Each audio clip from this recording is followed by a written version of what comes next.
Given the choice, whether to rule a corrupt and failing empire, or to challenge the fates for another throw, a better throw against one's destiny, what was a king to do?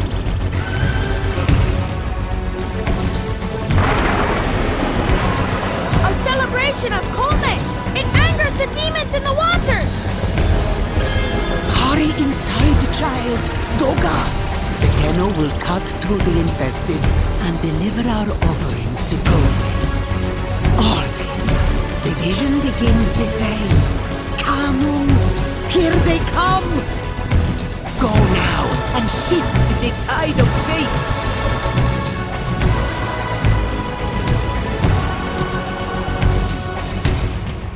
But does one ever truly have a choice? One can only match, move by move, the machinations of fate, and thus defy the tyrannous stars.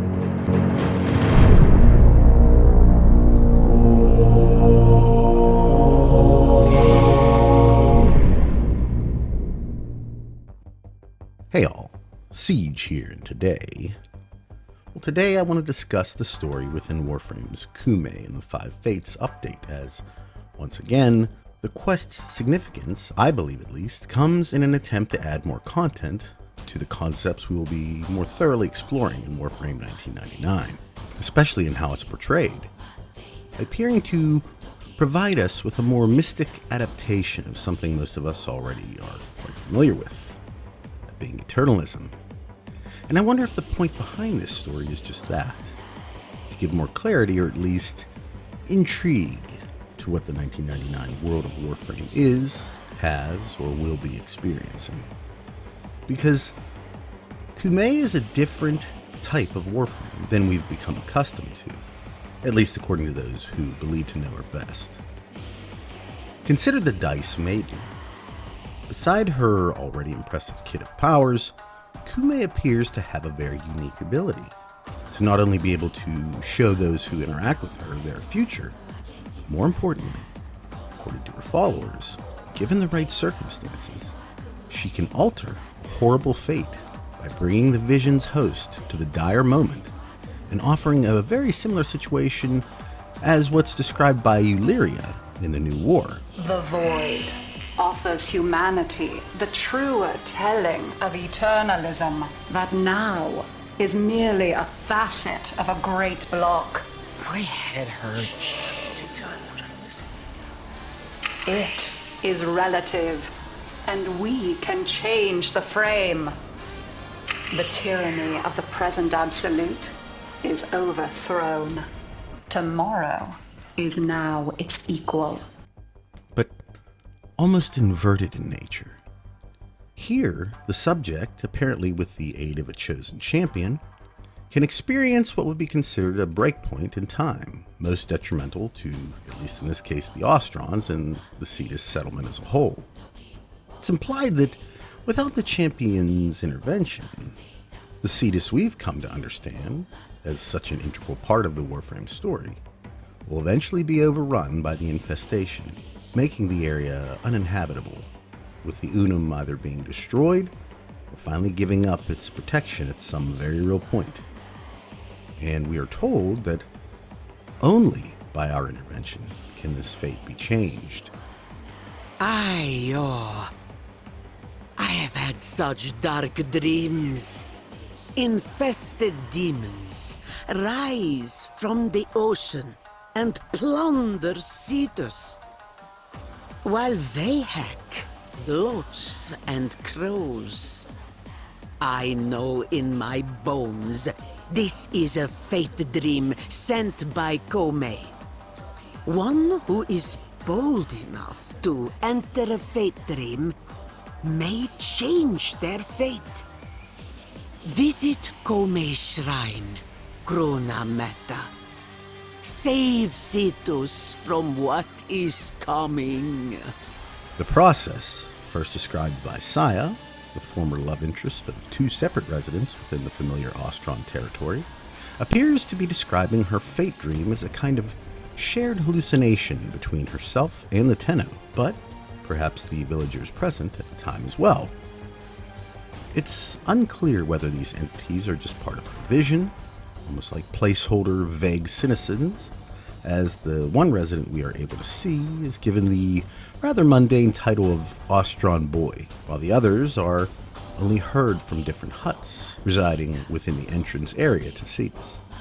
But regardless, her understanding of the process is that this very unique power is being offered to her by a Warframe.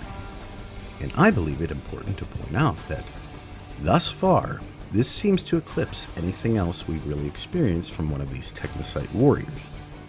Frames like Protea can manipulate time, this is true, but this frame can not only see into the future, but it can see multiple strands of potential reality.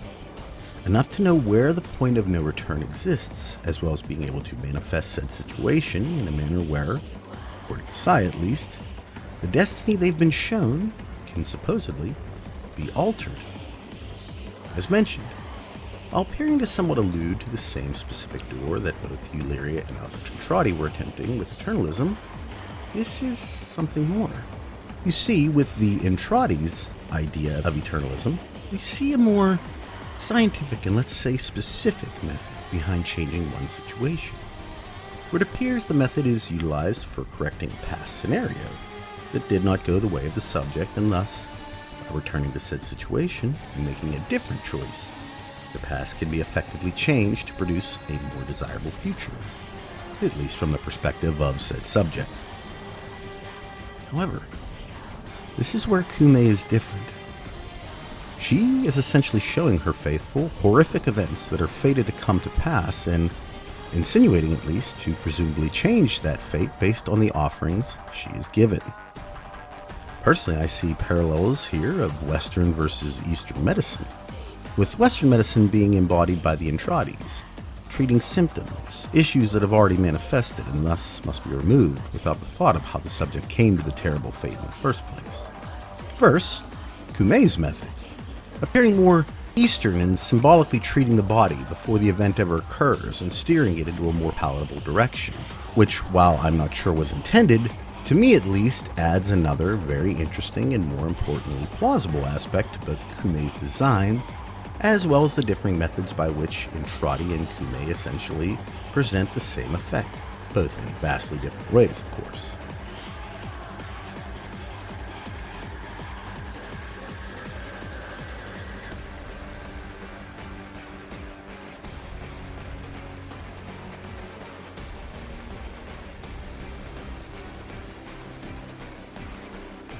While it wasn't uncommon for the populace to look at Warframes as gods, especially given their power sets, like many gods, Koumei isn't necessarily a friend.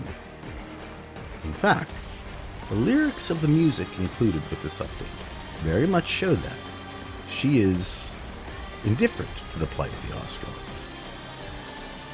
What is My Fate, performed originally in Japanese, is loaded with references that don't necessarily paint the prettiest picture for both the Ostrons and maybe even the Tenno by extension. She's been waiting for this moment, she repeats 4 times. Then, I know your fate, 4 more times. But the truth of the matter begins to come into focus during the next line, again repeated 4 times. There is no way out.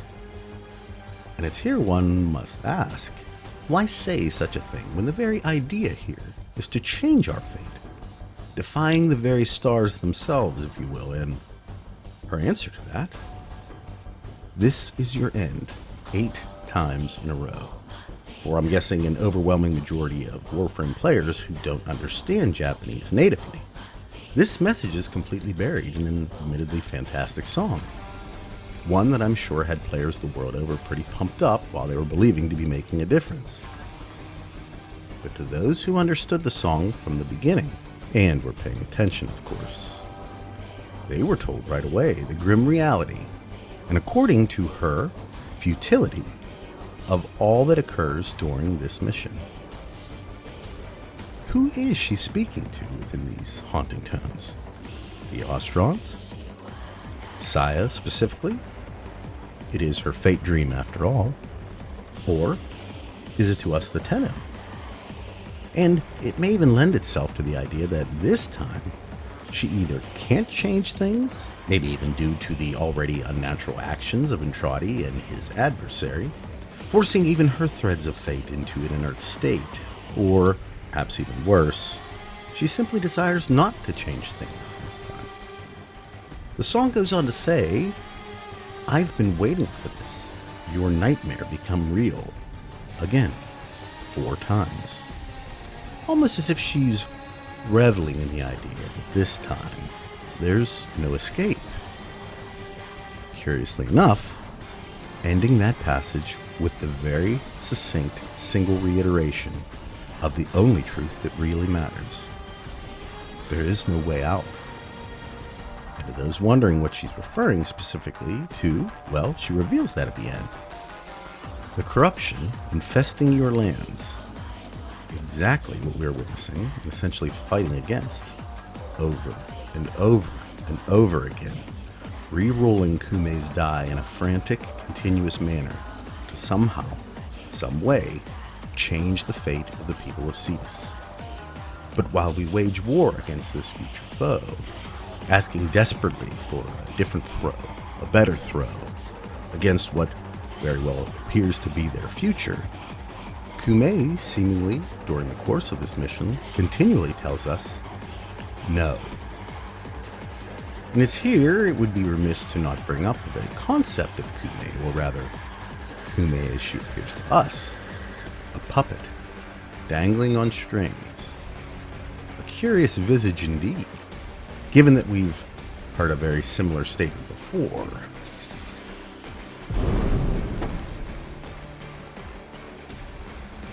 No self, no sense, no death. Just a metal puppet dangling on tenno strings. And it's within this idea that I have to ask, is Koumei the puppet master, or merely a frame being manipulated by someone or something else? Because, in reality, she acts much more like the puppet. But then, who could control her? Well, a tenno controlling this frame I don't believe is out of the question, and given the properties of her talents, I would say that the tenno doesn't even necessarily have to be from this time, dimension, or both, and perhaps doesn't even need to exist in the here and now. Considering we do become a master of sorts, once her parts have been gathered and built, would it be such a stretch to even consider a future version of ourselves being the one in control? No matter how many versions of us the man on the wall has seemingly removed, as long as we exist in one timeline, I believe it's safe to assume that with new choices, new scenarios, that we will in fact create branching variations of reality and thus more potential timelines where our tenno will in fact reside. Of course, given Eternalism's rather odd set of rules and corresponding behavior, even if we are to remain the one, if you will, a future version of us would most assuredly exist, and thus a potential master with the tenno weaving the web of fate right here to assume command and control of her incredible abilities in the future. But if the lyrics are to be considered within the greater narrative of Koumei's tale and taken at face value, they paint a master who's considerably more indifferent to the Ostron's pleas than supportive, and in reality, poses a warning to the entirety of the small populace of the town. That no matter what you do, no matter how many times you ask to be freed of this dark future, you can't escape, because there is no way out. This is your end. This is not an uncommon thing. The specific lyrics of songs presented alongside quests have, especially in the recent past, coincided quite nicely with the narrative of the moment. Songs like We All Live Together and its dark twin, Fenarmor, accurately portray the events of their corresponding quests, much like Sleeping in the Cold Below, and even the upcoming Party of Your Lifetime, specifically speak to the nature of the story they are portrayed within. So there's no reason to believe that What Is My Fate is any different, and even though the concept of the mission and story appear to be positive, they are in actuality providing an in-game explanation of why we are asked to repeat this mission over and over. Because we still haven't created a future where the Ostrons, or at least storied Cetus, survive it and their respective infested fates. And most damning is that according to Koumei, we aren't going to either. Of course, this is where the introduction comes into play, because this is in fact what we are counting on with every trip into this future visualization of the town at the foot of the Una. It does make one question if, like our recent experience regarding the Lotus and her specific champion, the Drifter, and his explicit presence required for the trip back to 1999, I wonder if even he wasn't being trained for all of this, maybe even by his own subconscious, for what was to invariably occur in the Warframe universe. Instructed by a particular someone at least, in what would be necessary for the survival of his counterpart's lands and very existence. In all the ages of Thraxine, only 2 strangers have ever been known to come to Duviri. One was the monk Teshin. The other stranger came far earlier in Thrax's reign, before even the bleeding earth. The stranger had haunted eyes and a downcast mien, and spoke of the wall and the worlds beyond. He wore his hair like looped snakes, and his voice carried an accent unlike any in Duviri. With the king's permission, he constructed a great laboratory of light-smoking mirrors and void lanthorns, which he claimed was the match of one he had once owned in a former life. The island where it stood was known as Scholar's Landing. In Duviri, I woke every day to the voice of my daughter. I recoiled from this at first, feeling the sting of conscience. I could not confront, even in semblance, the woman I had abandoned. Instead, I reinvented myself as a teacher, advising the Child King of the menace beyond his borders. But as the days melted away, I came to recognize the strange cast of characters Euleria had created and their purpose. I heard voices I had myself first conjured in the darkness of her childhood chambers, for no other reward than her delight. She had not only preserved this gift I had thought so trivial, she had made it an instrument of healing. More, a stronghold. Despite my legacy of neglect, despite my shoddy example, my needs, my demands, my daughter had triumphed in my absence. Her confidence, her warmth, shamed me. I had fled from the horror, but she had stood alongside the most vulnerable, those with the most to lose, and told them a different story. I did not perceive the significance of Euleria's stance at first. Her concern for the children was not merely pastoral attentiveness. It was a direct strike against the indifference. She was teaching the weak to be strong in the very places where those cold fingers would reach, and through her act of compassion, spitting in the face of alienation and despair. Could I do less? The time would come, the stranger said, when Duviri would be needed. There was a work of repentance to be done, and he could not do it alone. What he meant by this, I cannot say, and cannot now ask. For Scholar's Landing vanished overnight. But I shall watch, and wait, and hope. I took inspiration from Euleria's example. To the people of Duviri, I bequeathed a legacy of cautionary stories. In them I spoke of fears that an infinity of spirals could not erase. I slipped away from those lands, silent and unnoticed, from their joys, their sadnesses, from the celebration in my honor. In her they already had all they needed. My work, I now understood, must proceed from a different point. I would confront the phantom of myself and deny it to the teeth. Maybe, just maybe, the Drifter was being in ways brutally prepared for this very thing in Indifference. To not give up, even after continual failure, because one day perhaps, impossibly, the die can land on its side. Unbelievably, the coin can land on its edge. And unfeasibly, the fates themselves can even appear to provide a helping hand.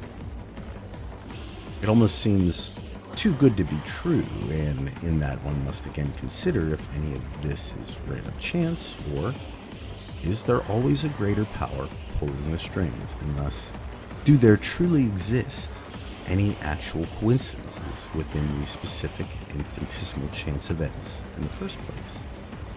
Because Koumei, in the idea of a marionette frame, is one specifically of being controlled, to be forced to dance on strings specifically from above, making it impossible to overlook the fact that she is a puppet who's pulling these very strings. Is it our tenno's persona years in the future reflecting back this power?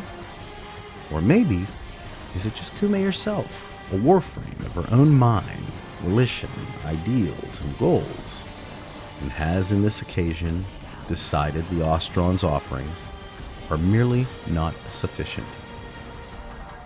I would normally agree to the latter being the most likely of possibilities, and thus the truth, if it weren't for another of the marionette doll's most integral aspects, and that, of course, is that the puppeteer remains hidden. This detail, to me at least, suggests Koumei does in fact have a master, perfectly in line with many of the warframes we already understand to exist. Someone or something is pulling the strings, potentially the very strands of craft we've been told of, ones we've been forced to become all too familiar with. And what's worse, the repetitive nature of this mission, its near perfect replication of events every time it's done, no matter which frame or weapon is used. Well, within this, the puppeteer seems to offer us the truth without ever needing to say a word. Now, Cetus is speculated to be located somewhere near the modern-day Caspian Sea, and this is significant because given where Hulvania Mall was supposed to be, well, the two places aren't very far from each other, and it begs the question if the infested fate we're fiercely fighting against is the one appearing to inhabit both Warframe in 1999, as well as seemingly making its influence felt in our current time as well. And I can't help but think about something Entrati said in one of his lost notes. I went among the denizens of the plague year like a savior, my hands filled with healing. To those who volunteered, I brought more than mere health. Their bodies were primed. It needed only the Helminth infusions brought from my own time to work the alchemy of transformation. They have become partial warframes, still in possession of their free will, yet enhanced, void-attuned, capable. In his desperation, his compulsion to understand his adversary, did he perhaps implement a tragic instrument, a vessel of both his and potentially everyone else's eventual demise?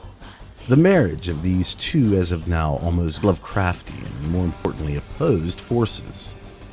The warframes, while seeming to utilize both infested flesh and void power, are in fact only allowing the interaction based on a mutual trust between the controlling entities, the warframes and the tenant children. explained and even shown during the sacrifice quest.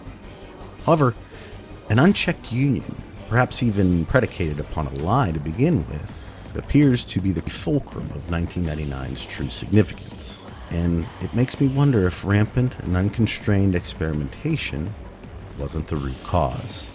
Maybe even influenced unconstrained experimentation. The offerings Koumei requires for a better fate are, for lack of a better term, deals with the Warframe. You provide worthy compensation, and she will in turn give you a chance at altering your destiny. One might even look at this as a kind of monkey paw, especially after what we learn of the accompanying musical score's insinuated meaning. The final entity that must be defeated during this mission is an infested Oni, a kind of ogre, or maybe more appropriately for our purposes, a demon, taking the form of an oversized Karnas from Deimos in this instance. Shapeshifting, interestingly enough, is common for Oni, so this form and potentially others would make sense provided they are similar to their real-life namesake. In fact, typically this is used to instill trust in its victims, and while this form most likely won't garner much of that, I can't help but see the similarities an Oni has to someone else within our world. Is this the real reason the Void takes on the form of its subjects? Rather than being a product of Void interaction, like what was described within Trotty's initial encounter, was the form specifically conjured, not as a consequence of Alberic's brush with Untime, but rather a conscious choice by the Void itself in order to, let's say, ease the tension of such an interaction. The entity that Koumei is bound to, the one that appears to revel in a hidden disinterest to the very people offering her an abundance of gifts, a town so small and remote would likely not have the means to do in such a way, acts much less like a benevolent savior and much more like an older entity. Gods that would require sacrifice for such incredible blessings. Pain. That was the point, after all, behind these offerings. Not giving in ways one already enjoyed an abundance of, but rather giving something dear, something that would hurt to lose. Giving the deal substance to the one behind the veil. Much like these older gods, Koumei would have little need for fish or fruit, but rather the pure anxietal emotion of loss and the enduring idea of future hardship experienced by the Sea's faithful. That is what the town is offering to Koumei. And interestingly enough, within this dice game Koumei plays within her kit, in many ways a game of chance in its own right, a truly successful turn involves getting a roll of 3 6s, enabling the most intense effects she can bestow.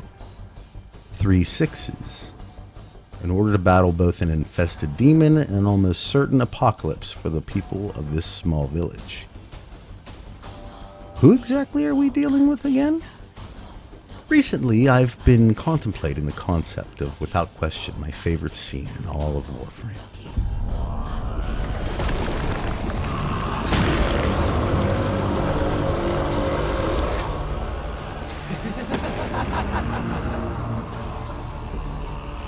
Look at these things lying around, abandoned.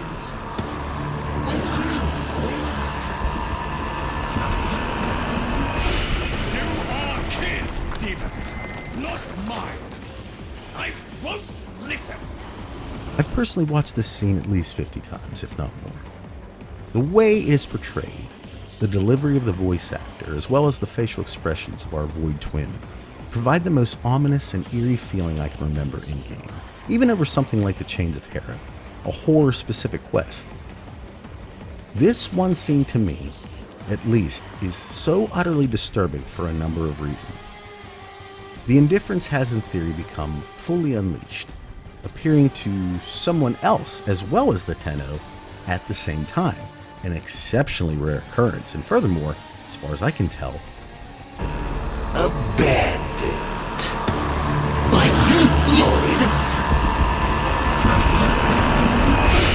speaks in English, or in whatever language you typically utilize in your gameplay. The only time this occurs and appears to be directing his attention to Lloyd instead of us. It's hard to describe how unprecedented that is, and at the same time happens in such a brief moment that most won't ever consider the gravity of what they just saw.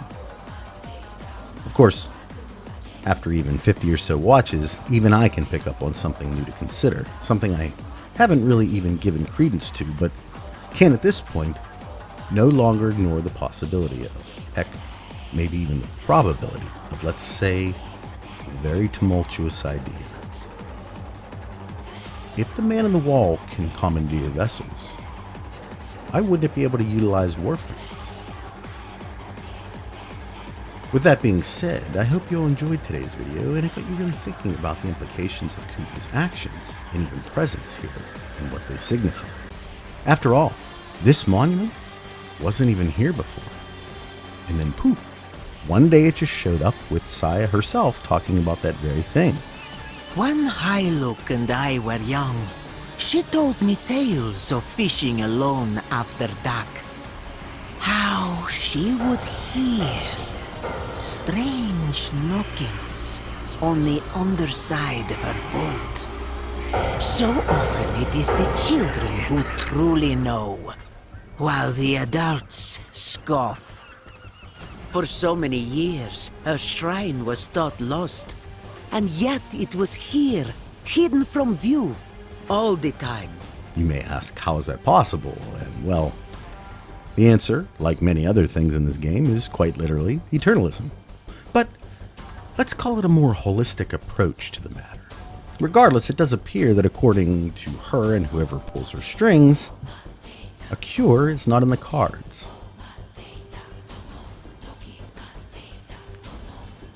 But what do you think? Is this mission all in vain? Its actions pointless in the grand scheme?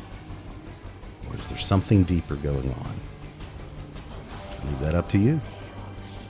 At any rate, I hope you all have a wonderful day today, a wonderful rest of your week, and I'll talk at you all in the next one. Take care, everybody.